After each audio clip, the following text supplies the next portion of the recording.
It it is time. The wait is finally over. I'm going to review the most, the last live action Spidey movie to get until next year. And we're gonna do Spider-Man No Way Home, the review, and yeah, in honor of 4th of July, for the special 4th of July, I will review Spider-Man No Way Home.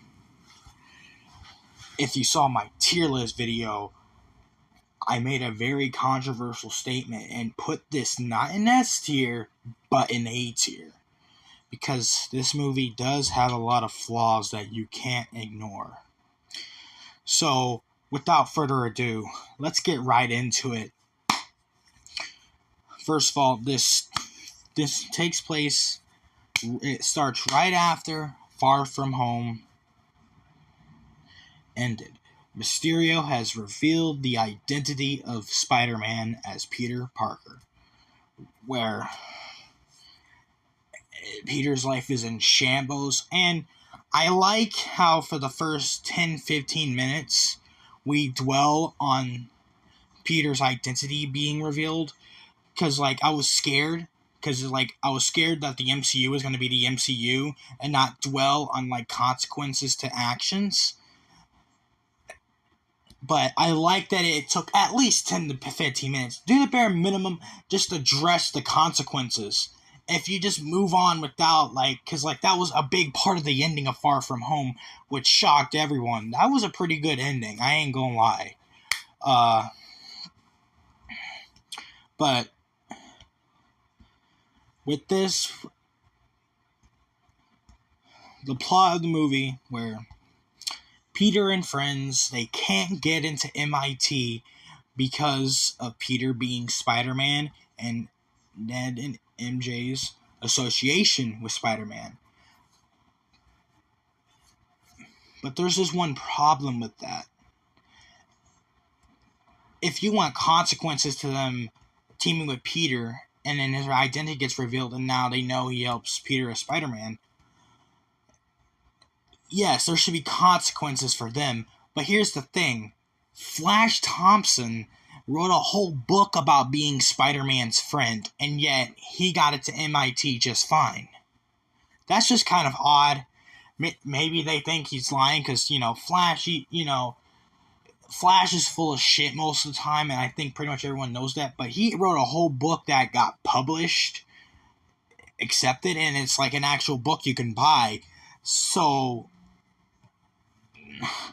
I don't know. So, because of this, Peter, Spider-Man, goes to Doctor Strange, the Sorcerer Supreme. Or, he's not the Sorcerer Supreme, Wong is. Even though Wong isn't the Sorcerer Supreme in the comics. Which is kind of odd. But, you can take... I can understand you want to take liberties with the story, but you called the MCU the 616 universe the same as the comics. You can't change up what the comics say. You'd have to follow it somewhat. But that's besides the point. Peter asked Doctor Strange to cast the spell. Not cast the spell. He asked him to reverse time at first. Obviously, since the time stone is destroyed, and I'm pretty sure they don't want to risk the whole thing repeating of Thanos coming back and all that. We don't want to repeat that. I'm pretty sure. But Doctor Strange suggests that he just cast a spell to make everyone forget who Spider-Man is. And then, I think this is probably one of the biggest criticisms I have for this movie, is how they use Doctor Strange. I understand that you can't have him be in the limelight as much as the 3 Spider-Men, but you could have done justice to his character. I feel they done his character dirty in this movie, made him look like a fool. He starts casting the spell without explaining it to Peter. bro, he's 17, he's still a kid, and you're not even gonna explain. You're gonna say, "Oh, are you sure you want us to forget about you?" I don't know. And first of all, Doctor Strange gets mad at Peter for altering the spell, even though you didn't warn him about that before you started casting the spell. That's just kind of odd to me, but yeah, Peter changed the spell somehow. And that's another thing. How does saying what into existence changing the spell? That's kind of dumb. But I digress. The spell goes wrong, and now it's going to release people from the multiverse that know Peter Parker is Spider-Man, which there's a lot wrong with that because of what happens later. But for right now, if it's a infinite multiverse of where everyone knows Peter Parker Spider-Man's going to come through, there should be a lot more people. Where's Emma Stone's at? Where's the Gwen Stacy's at? Where's the James Francos? Where's the MJs? Jesus. Nope. We just need it to poof the villains. And the 3 Spider-Men, of course. That's just kind of odd to me. But I'll tell you, what's goofy after this is how Doctor Strange just tells Peter he can plead his case with MIT, and then Peter's like, "Oh, I can do that?" Strange. Why didn't you ask him about that beforehand? That's just a minor nitpick. I really like this movie, but I'm being really harsh on it so far. Let me talk about a lot of positives. One, I feel in terms of MCU Spidey, this movie takes itself the most seriously. Obviously, it's the classic, a bunch of jokes like the MCU does because everyone's clowns, they all quip and shit. But that's besides the point. So, Peter goes to the bridge to find the important MIT lady that can help him get in. He asked her, and he does the awkward Peter Parker shtick of where he's not really sociable around people he doesn't know. Classic Peter Parker stuff, socially awkward, the dork, But then his spider sense goes off, and it's Alfred Molina's Doc Ock. Wow. So when I first saw the trailer and knew that they're bringing back all the villains from the previous movies, I thought, not sure if that's what I would have done, but if you're going to do a multiverse movie, I guess you can. But that's besides the point. So Doc Ock and Peter fight, and Iron Man saves Peter from the grave with his nanobot technology, where he basically controls Doc Ock's arms, which is kind of disappointing because with the Tony Stark tech, wouldn't it make the tentacles stronger? And what if Doc Ock kept control of the arms and it made him stronger? There's too many villains. We can't have him interrupting anything, right? So he saves the college lady. The college lady tells Peter he's going to plead his case for him and his friends, and Peter just wants it for his friends for some reason. Dude, if you said it's going to be for you too. Like, if you have a chance to get into college, you should fucking take it, man. Like, dead ass. But that's besides the point. Then Green Goblin arrives, but before there's another fight breaks out, Peter is teleported to the Sanctum basement, and Doc Ock is teleported there too. Peter is somehow scared by Strange. His spider sense didn't go off and didn't sense anything for some reason, which is kind of weird. But I guess since it's like Doctor Strange isn't a dangerous person and Peter can trust him, I guess that's why. But that's besides the point. We find out that the lizard from Andrew Garfield's universe broke out too, and Doctor Strange was dealing with that while Peter was dealing with Doc Ock, and then he saw Green Goblin.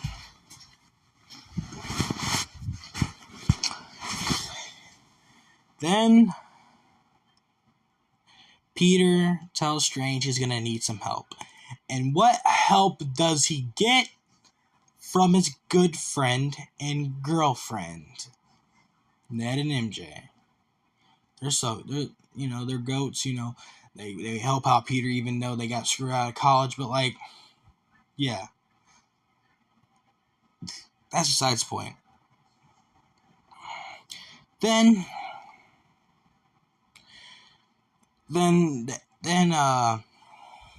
Peter goes searching for Green Goblin.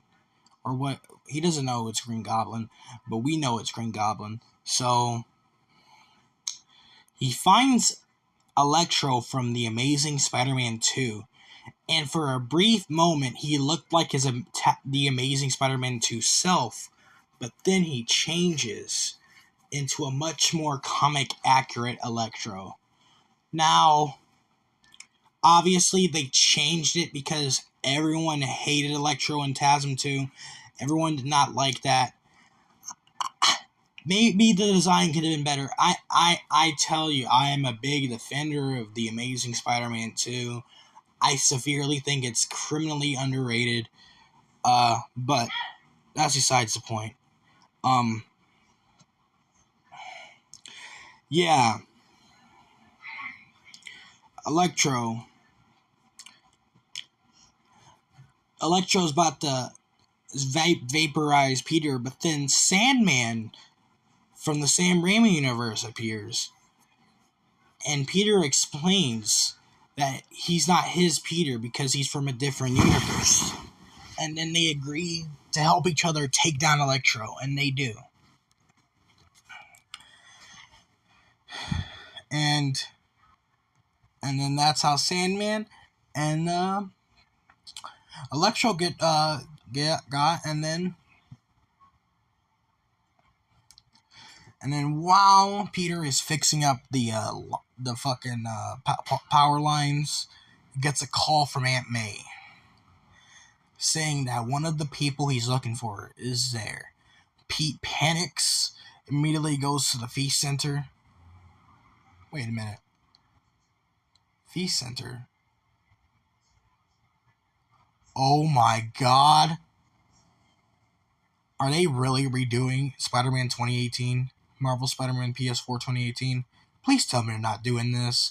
When I found out they did that, I'm like, yeah, Aunt May's probably going to die. But we'll get to that when we get to that. Yeah. So, Pete goes to the Feast Center. We meet Norman Osborn, who is not under the influence of the Green Goblin. He talks about how he's lost. Literally, he's lost. He's not in his universe. He saw that Oscorp didn't exist, which is kind of disappointing because we could have really sneaked in another Green Goblin in the future. Not obviously in the next movie, but maybe a little bit later, because Green Goblin is he's box office money. But yeah, so that's weird. How are you gonna call it the 616 universe and not? You know what? Whatever. That's besides the point. So Norman Osborn's in control, but we know the Goblin is listening to everything that's going on. And he's just waiting for the right moment. So, he takes Norman Osborn to the Sanctum. And then Doctor Strange shows up, putting him in the cell. and he's getting ready to, with the Kadab, whatever, the fucking the MacGuffin device, to where he'll just send all the extra beings back to the right universe. Wait a minute. If you had this, Strange, how come you just all of a sudden have this? When this happened, you should have first gotten the MacGuffin, so you wouldn't have to go and deal with the villains. You would have. Strange. What? Even though Peter would later have a plan to heal them from their curses, Doctor Strange really isn't really thinking rationally. He has the MacGuffin plot device that wasn't used earlier for some fucking reason, where it can just poof them back to their reality. What? That's a really big plot device, but that's the point. So we have a mini civil war between Peter and Doctor Strange because they have a minor disagreement about human life. Strange, I'm pretty sure that we can save them. We have Stark Tech. We can cure them. We have another plot device in Happy Hogan's house, the Stark thing, where it can basically cure fucking cancer. It can cure all the fucking villains. It can fucking cure cancer, basically. It can do anything. So mini civil war, and Peter traps Doctor Strange in the mirror dimension, taking MacGuffin and his ring, and he gives it to Ned, whose family is magical. More on that later when we get there. And Pete gives the MacGuffin device to MJ, saying that she has to keep it, and if Peter texts her, press it. If something goes wrong, she'll press it and then send them back to their reality.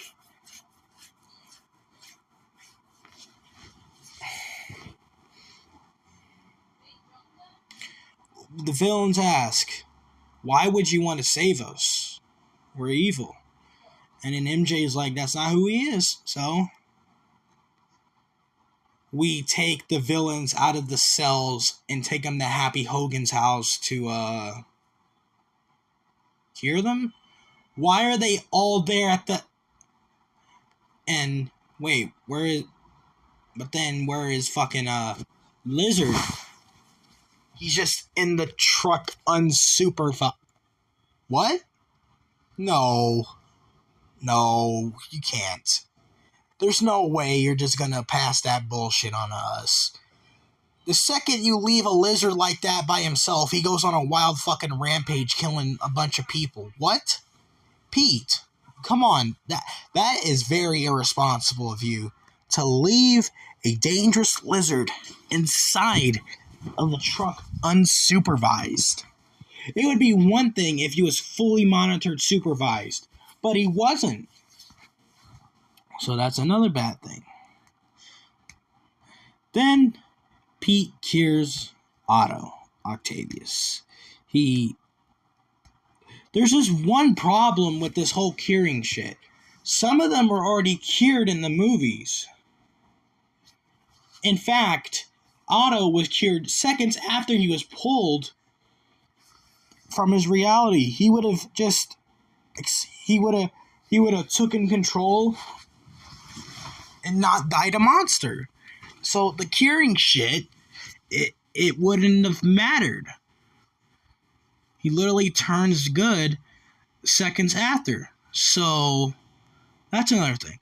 But so Otto Octavius is cured. He agrees to help cure the other villains. He's got to cure Electro. It's a slow beeping thing. Don't know why it has to take 5 fucking years, even though it's really fast later on. This is kind of fucking weird. But then the Green Goblin takes over. Peter's spider sense goes off, noticing there's something very dangerous inside the house. Well, maybe you don't bring fucking villains into the fucking house because they're gonna plot about how they're gonna fucking leave and fucking cause destruction because they're villains. You lock them up. That's why you lock them up, Peter. I don't understand. I don't understand. You have to lock them up. But, that's them. So, a whole fight breaks out because Green Goblin does a speech that causes the villains to be like, hey, these are not curses. Obviously, Otto is still good because he's still cured. Electro attacks Otto, takes the fucking energy from the bench of where Peter was working on. And then the villains just leave. And now all of a sudden Lizard wants to break out when everyone else is going to break out. What? So you're telling me the Lizard waited there for hours? Because I'm pretty sure what Peter was doing was taking hours. Curing all the villains. Yeah. But, let's be honest. There's like the hidden agreement between the writers and the audience. We just want to see Toby, Andrew, and Tom fight the villains together. So, it doesn't matter how we get there. But there's just one simple fucking problem. It does matter how we get there. You're forgetting the whole core element of a story and what makes sense. So, a fight breaks out. Green Goblin kills Aunt May. Aunt May hijacks the great power, great responsibility speech. And then Peter is all very depressed. And we hear J. Jonah Jameson talk about how Spider-Man is a menace. Yes, it's like every normal J.J. Jonathan podcast where he's just talking about how Spider-Man's a menace, but it hits different this time. You want to know why? Because these villains are all Peter's fault. Like, you don't fucking let them out. That's why you keep them locked up. You should have just either brought that bench thing here or do one at a time so you can keep it under control. So, yeah, that was a very goofy idea. Then, Ned poofs in the best Spider-Man ever. The Andrew Garfield Spider-Man. Ned opens a portal. They call for Peter. And out stands Andrew Garfield Spider-Man. Where he has to prove he's Spider-Man to MJ even though he has the costume. And you can hang on the wall. She needed him to crawl around. But then Ned opens another portal. And out steps the OG, the GOAT, the Tobey Maguire Spider-Man in street civilian clothes. He steps out, and we get a Spider-Sense intuition where Andrew Spider and Tobey Spider see each other. And they know that they're both Spider-Man. And Tobey Maguire Spider-Man, he's all up to date on the situation about how there's multiversal threats and shit and how Tom Spider needs help. So, yeah.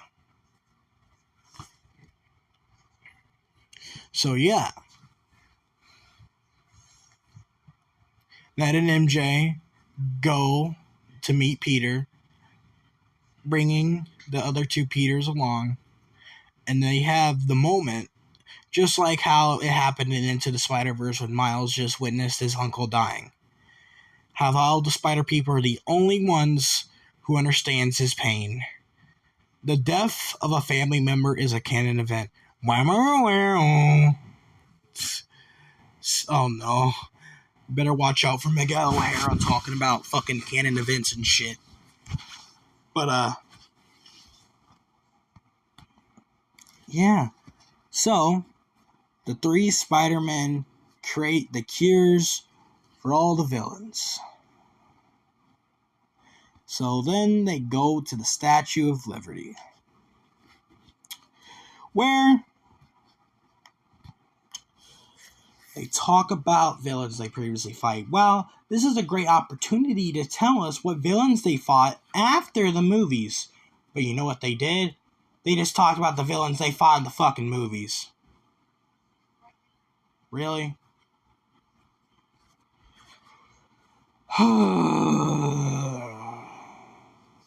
That's fucking annoying. But that's besides the point. The villains show up. The three Peters are having a tough time teaming up because they're bad at teaming, except for Tom Spider, because he's an Avenger, or was an Avenger since the Avengers don't. Well, the Avengers still kind of do exist, but that's just besides the point. Yeah. Then they huddle up and they figure out a plan where they have to trust their tingle and just go for it, and they do. And they successfully cure all but one. Doctor Strange shows up out of the blue after Ned randomly opened the portal. And he took the MacGuffin and the ring back, and he asked, "Where's Peter?"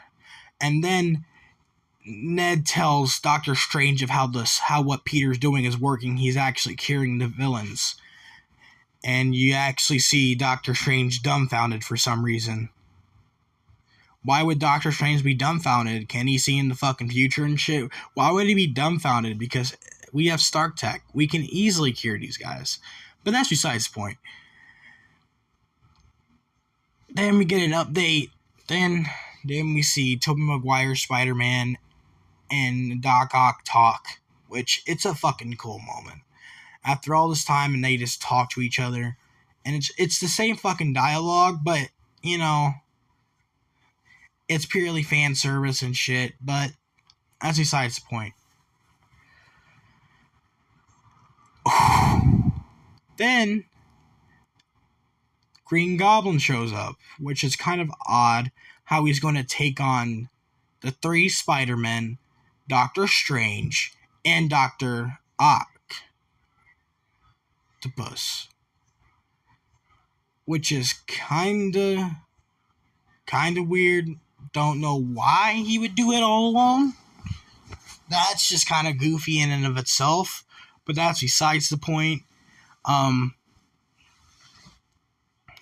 Yeah. This causes the MacGuffin device to explode, and now the portals in the multiverse is cracking, and Doctor Strange is struggling to keep it intact. So, Pete is now gonna fight Green Goblin. It's Green Goblin versus Peter. And after Green Goblin killed May, Tom's Peter is unhinged. He is going to fucking kill this man. If a mature Spider-Man doesn't help out, Green Goblin is going to fucking die by his own glider again. The whole thing of what Tom was trying to prevent, it was going to happen, but he was going to do it himself. So, Green Goblin proceeds to get his ass beat by Spider-Man, and he's about to get impaled with his own glider again, and Tobey Spider stops him. I love this. If they let this breathe a little bit more, it would have been amazing. It would show how mature Tobey Maguire Spider-Man is compared to Tom's Peter, of where Tom's Peter really needs to learn a lot more about being Spider-Man and a hero in general. Because Green Goblin caused him so much harm and mental trauma that he still saved him. Just for him to get stabbed. Now, what I would have done is have the same thing play out, but then just have Andrew Garfield's Peter just give Norman Osborn the cure to make him normal again. That's besides the point. And then, after that, Peter goes to Doctor Strange, and they talk about how The spell's there because of him, and Peter decides you have to cast a spell to make everyone forget him. And Doctor Strange now just talks about the ramifications. He now talks about the ramifications. Oh, now you learn that there's huge ramifications for altering reality. There's consequences. That's a word the MCU does not know how to do at all. Consequences for the heroes making big mistakes. But that's besides the point. The fact that Peter causes, and the biggest consequences of all, he's going to lose his best friend, he's going to lose his girlfriend, and he's going to lose Happy. He's going to have no one. No one. Peter promises to Ned and MJ that he will find them. He'll make them remember that they were friends, and he can make MJ remember that they dated. And, yeah. Peter waits a few months to do this, but then he chickens out, sees that life is going well for them without him, so he's just not going to do it. He's not going to tell Ned and MJ, which I kind of like that ending, because with this ending, this puts this version of the character in a very, very unique spot. Because in the comics, or in the other universes we saw, even in Toby and Andrew's universe, they had people die, but they always had someone there for them. In Andrew's case, when Gwen and Uncle Ben died, he had Aunt May. And for Tobey Maguire's Peter, after his best friend Harry, Norman, and Uncle Ben died, he still had Aunt May. Where this Peter, everyone that he loves doesn't have any memory of him. So, with a new suit, a new classic Spidey suit that really looks like he got the suit ideas from his spider pals. By the way, you saw my suit tier list. I fucking love the new suit. I can't wait to see it again next year for the next Spider-Man movie. But that's besides the point. I like the suit, and then we get the good old final swing of the movie. That is it. And it's a soft reboot, basically. They're basically rebooting it again, but they're not. It's the same character, but he has no one. But you know, the MCU could just do something stupid, like how Peter was an Avenger at the end of Homecoming, and then he's just an Avenger in Infinity War. They could do something stupid like that, to where he's just somehow friends with Ned, and he's just somehow dating MJ again. Yeah, well, if the MCU does that, then that'll be very disappointing. Because we need something new, fresh, unique with this character. Because most of us are not really digging this version of the character. We like elements of it. We like Tom Holland. We think Tom Holland has the best. I think Tom Holland has good potential. If he's given a really good fucking script, it could be a good fucking Spider-Man. I'm not gonna lie. He has the youth, the enthusiasm, and really decent acting skills to pull this off. If he's giving a good script, he can do it. But anyways, guys, in conclusion, I like this movie a lot. The fact that this movie even happened is pretty fucking crazy.